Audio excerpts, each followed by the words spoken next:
Hello and welcome back. If you're new, hello, welcome. Feel free to subscribe.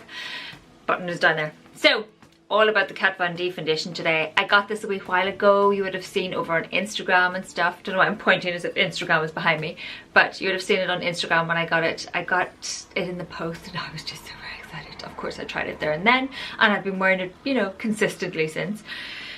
So let's dig in. First of all, so this retails for, I'll show you the product, shall I? This retails for 27 pounds of Debenhams, and you get 30ml for that, which is the standard. So it is definitely on the higher end of foundations cost wise, but oh my god, is it fabulous. I can now understand why everybody raves about it. So you get 30 shades, and they range from very, very pale to really quite dark. When I was at the event, there were ladies there with super dark rich skin, and they were able to get colour matched, and it matched them beautifully. And I was also there, incredibly pale, perfect colour match as well, and I wasn't even the lightest shade. So if you're paler than me, again, I'm pretty translucent, if you're paler than me, again, real porcelain, you'll get a colour to match you.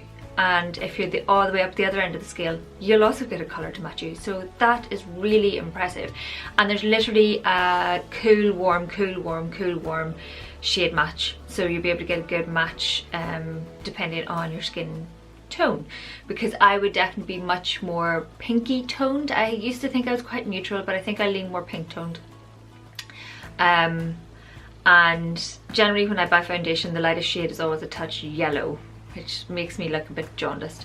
Whereas this foundation, I'm not even the lightest shade, and it's slightly pinky toned, and it just, like, I haven't even blended this. I brought it to about here on my neck so you can see.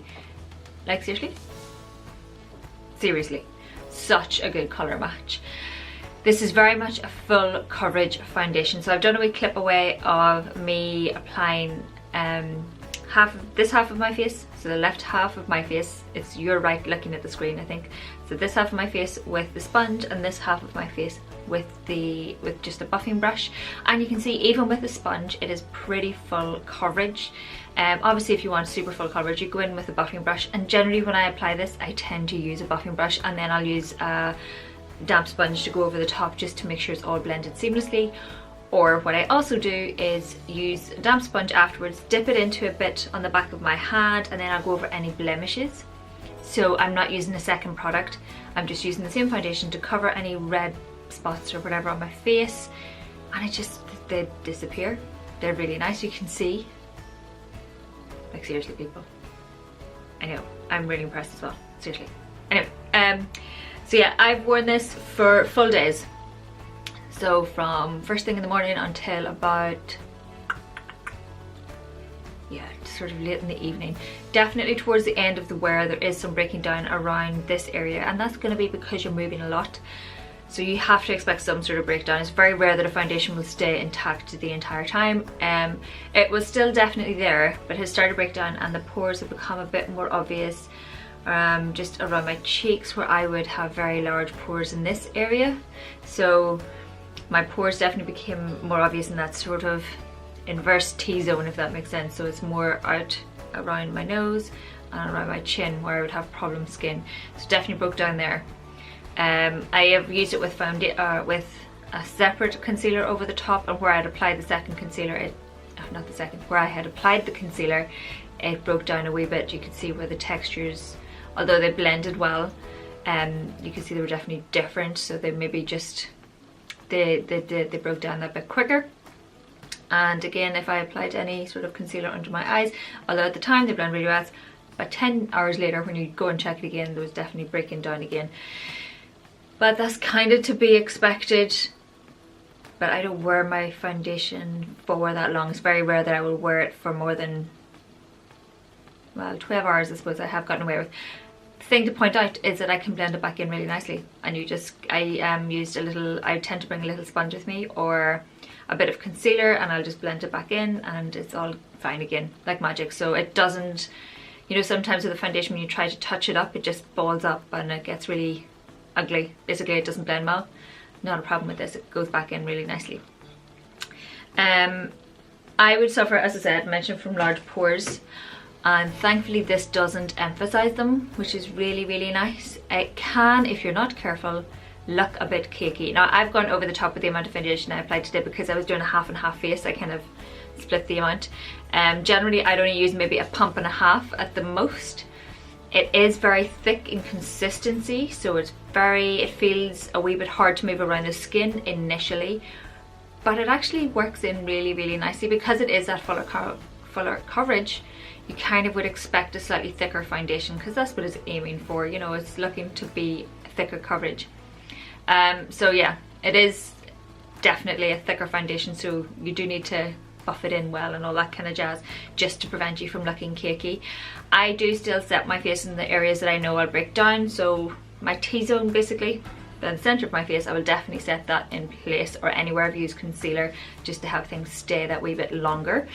That didn't really cause any issue. You can also wear it without because it can be, so I would have normal to slightly oily with the odd dry patch where I've got eczema and stuff. Like, can you even see the eczema? Or eczema, don't know how to say it, people.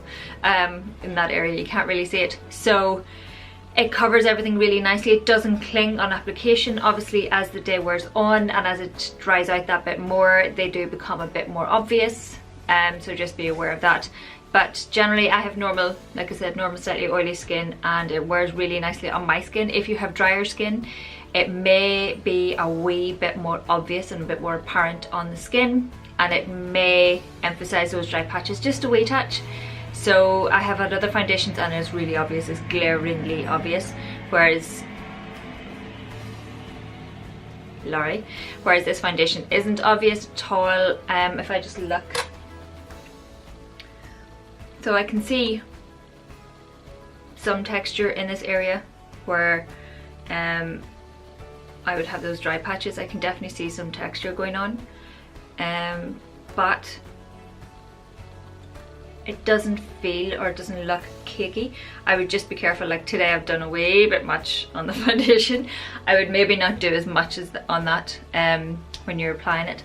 Just go lighter, maybe a slightly lighter hand. But yeah, I'm wondering, it looks really good in the flesh, and then I look in the thing and it looks a wee bit yellow, but it's not, I promise. Maybe it's my lighting, I don't know. Anyway, yeah, so just be aware if you have any dry patches, this may cling a wee bit, or you know, you may get that bit of texture, so just to be aware.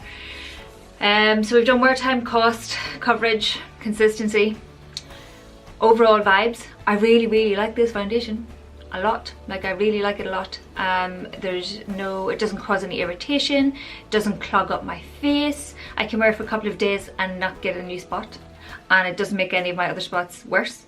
So that's pretty good going for a foundation, because generally you expect something like that. Yeah, I love it a lot. I really do love it a lot.